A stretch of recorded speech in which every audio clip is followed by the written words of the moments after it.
Hey everyone, so today I'm doing a review on the Marvel Legends Wild Child from the Sugarman wave. So we'll go and look at the front of the figure here. Got the nice crazy looking art on the side here, looks really cool. The rest of the figures in the wave, all this image of Wild Child, has the Age of Apocalypse logo on the top. So go ahead and get this guy opened up and we'll check out the details. First up, he comes with the Sugarman backing and it is nice and heavy. No, I'm just kidding. It's pretty, it's just a hollow shell of plastic. Anyway, I'm going to show you what his accessory came with. It comes with the chain, which looks like, where is it? This side clips onto his collar there, so you get a little, almost like a leash, but very interesting. I am not a comic expert. A lot of you know that, so I will not pretend like I know much about this character. I really don't. But it's a very cool looking chain. It's something we haven't received before. It is more curled up to kind of go around his arm, it looks like, and then also can have this attached to the collar. But otherwise, it looks really cool. I kind of wish there was some kind of maybe black wash over it to kind of give it some more depth. Otherwise, it's just silver plastic. Now, getting into Wild Child, it's got such a cool head sculpt. Getting him out of the package, really honestly, when I saw him in store, I still see him in stores actually. He didn't really do much for me just because of the whole look of him. But getting him out of the package and really looking at him up close, he's got a really cool head sculpt. I really like the whole angry, yelling look and just the way the eyes look. With that kind of light pink kind of flesh, darker circles around the eyes in a sense, but it's kind of got the lighter highlights in there. It really gives the character more, depth and just the whole overall look of the eyes. I think it looks really cool. And it's just got the white eyes, or just a white out eyes. And then I love the yelling. You can see his tongue with the white fangs and just the overall white teeth. A little bit of the gums are showing on the bottom. It's very cool. His hair is kind of whooshed back like he's jumping down. But it looks really good. Collar's got a good amount of detail. It's got nice carvings, kind of where it has like the more leather look, and it's got the silver paint applications on the pins there. You can see there's the little part where the chain can kind of clip onto to get a hold of them. And it's definitely a Spider-Man body mold there. You can tell just by how skinny it is. And otherwise it's just almost like a dark mustard colored suit. He's got the long fingernails that are painted. It's kind of sloppy. I don't know, unless his fingernails, this whole thumb. But it looks like it's actually covering his whole, it looks like his whole hand's almost been dipped in the paint. Sorry if the camera's not focusing. Let me try to see if I can get a better image. But you can see what I mean. It doesn't look like your typical fingernails. You can see the fingernails on the sculpt, but it looks like there's just a lot of paint dipped on them. Let's see if this one's any better. Nope. It's just a little too much. I don't know. Anyways, it continues with the mustard yellow all the way, like a little onesie.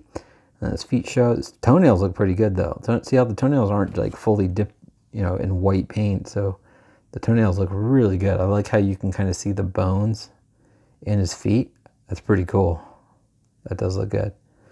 And I got the peg holes, but yeah, so you can definitely see that those were done a lot better than the fingernails.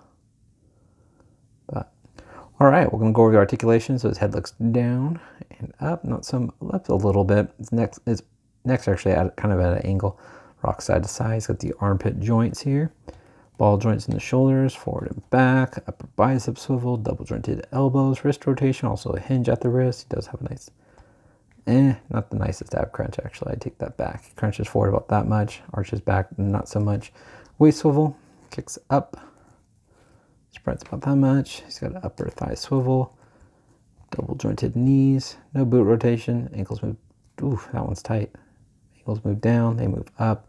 Does some nice ankle rockers. This one's a little better. That one's pretty tight too. Anyways, I'll go ahead and clip this little chain on. We'll go ahead and show you guys how tall he is. I guess I figured I'll record me attempting this. I know it's a lot of work here, but whenever I do things like this on camera, I always tend to take a little longer. There we go. So now it's looking a little better. So that's pretty cool. And you can kind of wrap it around his, oops, there it pops off. I'll go ahead and get this positioned right and show you. I don't think I'll be posing in this way, but that's kind of how I have it wrapped up. But it's not like a solid clip, like it just kind of sits in there. But still, pretty cool. I could probably be doing this completely wrong, so don't follow this. But it's kind of interesting. All right, I'll show you guys how tall Wild Child is, and then we'll get in a little fun comparison, just a single comparison. All right, guys, so Wild Child stands little over 6 inches tall. And then here he is. I think he's going to be not, from what I saw in images, here is the Toy Biz Giant Man series Age of Apocalypse Sabretooth. I feel like in drawing, Sabretooth is a lot bigger. Let me know in the comments if I am incorrect, if these are pretty good in scale. But it makes me like, I was never a fan, honestly, of the Age of Apocalypse Sabretooth. I just thought he was kind of funny looking. But having Wild Child and them together, it actually, I don't know, it gives these Age of Apocalypse figures more purpose in a display, because now you have a bunch of them to get together. So it's not just kind of like a one-off thing, or, you know, 2 figures from the series. But anyway, let me know what you guys think. Is this in good, you know, height? I feel like Sabretooth should be bigger. Leave a comment. Let me know, please. Anyways, I think this is a pretty cool figure. Definitely not my favorite in the way, but it definitely surprised me with just the overall detail on the, you know, head sculpt. And I like that you can clip that little chain onto his collar. I didn't really think that that was going to be a thing, but I think that's pretty funny. So, I mean, it's not a bad figure. Good range of articulation, but still not my favorite, but definitely better than what I was expecting. All right, guys, hope you guys like this review of Wild Child. Please leave a comment, hit the like button, subscribe if you haven't. Take care.